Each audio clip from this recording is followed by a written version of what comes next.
এখন প্রিজন ভ্যানে রয়েছি আমরা সবাই। ব্যাপার কি,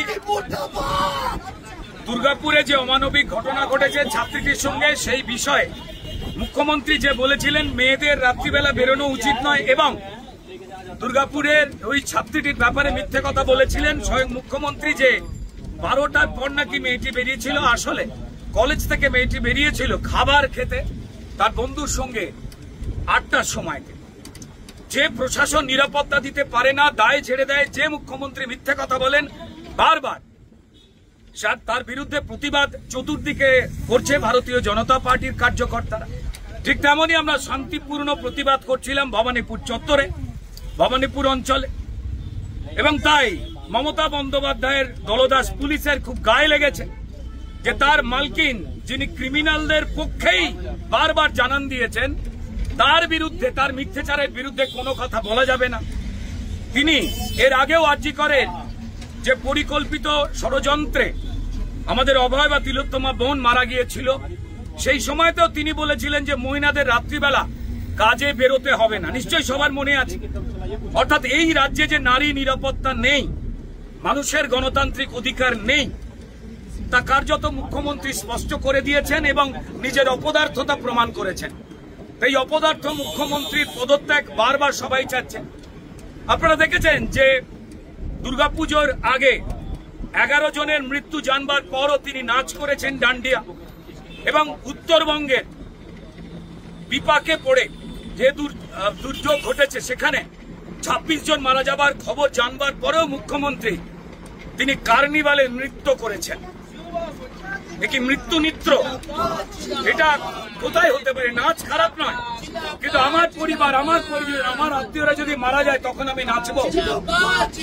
অমানবিকতার পরিচয় দিয়েছেন মুখ্যমন্ত্রী। এবং তিনি উত্তরবঙ্গে গিয়ে খুঁত মেকআপ করতে গেছেন, আর সেখানে আমাদের খগেন মুর্মু এবং শঙ্কর ঘোষ, সম্মানীয় এমপি এবং এমএলএ, আগে পৌঁছে যাওয়াতে ত্রাণের কাজ কেমন করে চলছে, কিভাবে ত্রাণ পৌঁছবে সেই বিষয়ে নজরদারি করতে গিয়েছিলেন বলে ত্রাণ চোর তৃণমূলদের টিম মমতা বন্দ্যোপাধ্যায়ের নির্দেশে এবং পুলিশের উপস্থিতিতে, আপনারা জানেন খগেন মুর্মু একজন জনজাতি উপজাতির 2 বারের এমপি, তাকে মেরে রক্তপাত ঘটিয়ে দিয়েছিল অযোধ্যারে। আর মুখ্যমন্ত্রী যিনি মার খাওয়ালেন তার দলের লোকজনদের দিয়ে, পুলিশকে নিষ্ক্রিয় করে, সেই মুখ্যমন্ত্রী 1.5 মিনিট দেখা করতে গেলেন, জুতো মেরে গুরুদান টাইপে দেখা করতে গিয়ে মিথ্যে কথা বললেন যে ওনার সুগারের প্রবলেম আছে। তো এই হেন একজন মিথ্যাচারী মুখ্যমন্ত্রী, যিনি মানুষের পক্ষে নয়, আর্তদের পক্ষে নয়, নিপীড়িতদের পক্ষে নয়, এমনকি একজন নারী হয়ে নারীদেরও পক্ষে নয়, তার বিভিন্ন রকম কথাবার্তা যেগুলো অমানবিক, অযৌক্তিক এবং সম্পূর্ণ মিথ্যাচার। মায়েদের, মেয়েদের ছোট করে যে রাত্রিবেলা বাড়ি থেকে বেরোবেন না, আমি জানি না একজন মহিলা মুখ্যমন্ত্রী হয়ে তিনি কথা কি করে বলেন। তার মানে তিনি বিফল, তিনি প্রমাণ করেছেন। যদি তাই হয় তো তাহলে পুলিশ মন্ত্রিত্ব বা মুখ্যমন্ত্রিত্ব ছেড়ে দিয়ে যেভাবে নাচে ওনার আগ্রহ প্রকাশ করেছেন, নৃত্যশিল্পে মন দিন।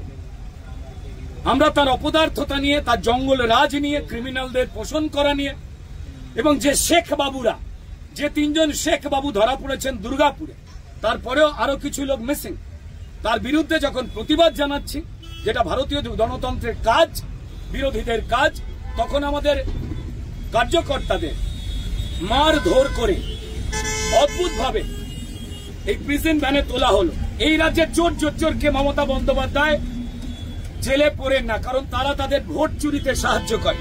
সামনে এসআইআর, মৃতদেহ ভোট, ভুয়ো ভোট কাটা যাবে, এটা জানতে পেরে তিনি পায় মস্তিষ্কের নিয়ন্ত্রণ রাখতে পারছেন না। ফলত ভারতীয় জনতা পার্টির কার্যকর্তাদের মারছেন, ধরছেন, জেলে পুরছেন, কারণ জেলেতে তিনি ক্রিমিনালদের পুড়তে ভালোবাসেন না।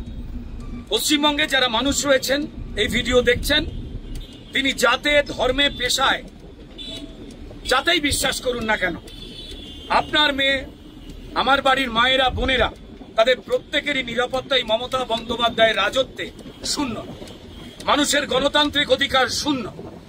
তো তাই আপনারা অত্যন্ত কড়াভাবে নিজেদের একটু চিন্তা করে নিন যে কোন রাজত্বে আমরা রয়েছি। প্রিজন ভ্যানে আমরা সবাই। অপরাধ কি? দুর্গাপুরে একজন ছাত্রীর এই অবস্থা হলো, বারবার যা হয়েছে কসবা কলেজে যখন ঘটনা ঘটেছিল, তৃণমূলের ছাত্র পরিষদের নেতারা এই ঘটনা ঘটিয়েছিল, তখন তৃণমূলের নেতা মদন মিত্র বলেছিলেন ঠিক মমতা বন্দ্যোপাধ্যায় সুরে যে মেয়েটির অত রাতে কলেজে যাওয়ার উচিত ছিল না। সব দোষ মেয়েদের, সব দোষ মানুষের। তৃণমূল যা করে চলেছে সেটাকে সমর্থন করতে হবে, না হলেই ক্রিমিনাল বাইরে, আর যে কোনো সুস্থ মানুষ তারা হয় এই প্রিজন ভ্যানে নয় জেলে।